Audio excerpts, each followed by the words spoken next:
Hello, my name is Adam Lang, and today I'll be talking about Costa Rica fantasy versus reality for my Sorting the World TED Talk. I recently had the opportunity for 2.5 months to study abroad in Costa Rica until it got cut short by coronavirus, which is why I'm back here in Kansas, which is super fun. Anyways, on with it.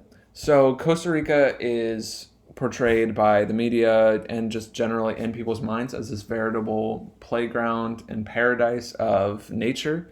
And there is good reason for it having this reputation. Costa Rica alone being 0.03% of the world's surface area accounts for 6% of the biodiversity of the world, and but still the media again portrays it as this beautiful place to vacation, and it actually is where a lot of people vacation. Costa Rica rakes in about $1.7 billion from tourists every year, which is more than money than I have. So Costa Rica in reality is very different. When I was staying there, I lived in the capital city of San Jose, which is indeed a city. It is very spread out. It's more of a Los Angeles than a New York City, Manhattan sort of thing. There aren't that many tall buildings. It's kind of areas of it are like a suburb, but like squeezed together really tight, and it's amazing. Um, it is indeed a third world country according to economic standards.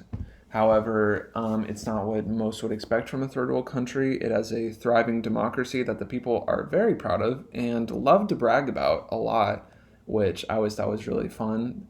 Um, there's a lot of nature within the cities. There's just random like groves of trees. There's creeks going through it, and most people don't know this, but about 1 in 10 bananas are grown, not made, in Costa Rica. How about that for a fun fact? And actually, most people don't realize this, but it has one of the freest presses in the world. It is in 2020. It is the seventh on the World Press Freedom Index, which is pretty high. And they are very passionate about their news. They watch it every single night. There are just newspapers just all over the place. This newspaper called La Nacion is actually quite fire, I might say myself.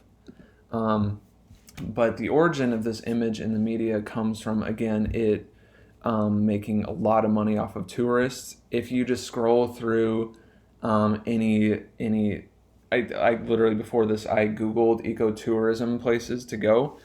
And literally, if you look in every single list, Costa Rica is on every single one.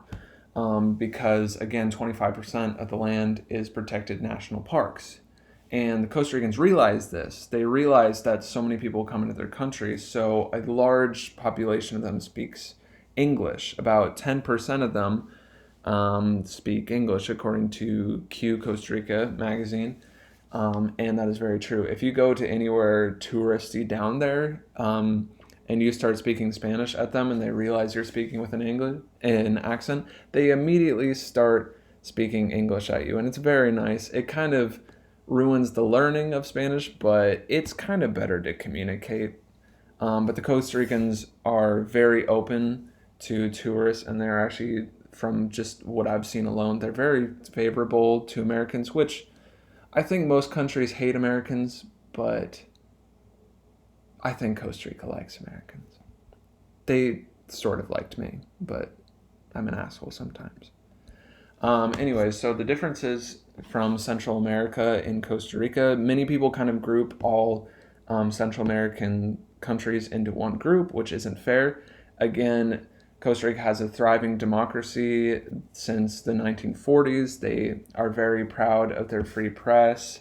Their culture is actually democracy is really, really important to them, and liberty.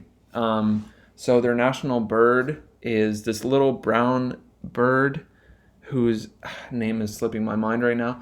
But essentially, the reason they picked it was because it sings beautiful songs at the beginning of spring. But also, and I can't verify this, but this is the story behind it. Whenever its babies are stolen and put into a nest or into a cage, the adult will go off and find these little berries that are poisonous to them that they can't eat and give their baby that berry in order to kill it. So they would rather be free or they'd rather be dead than not be free. And Costa Ricans very much live by that every single day of their life, and the media doesn't quite go by that. So anyways, I'm out of time, but that's Costa Rica for you, and I hope you visit.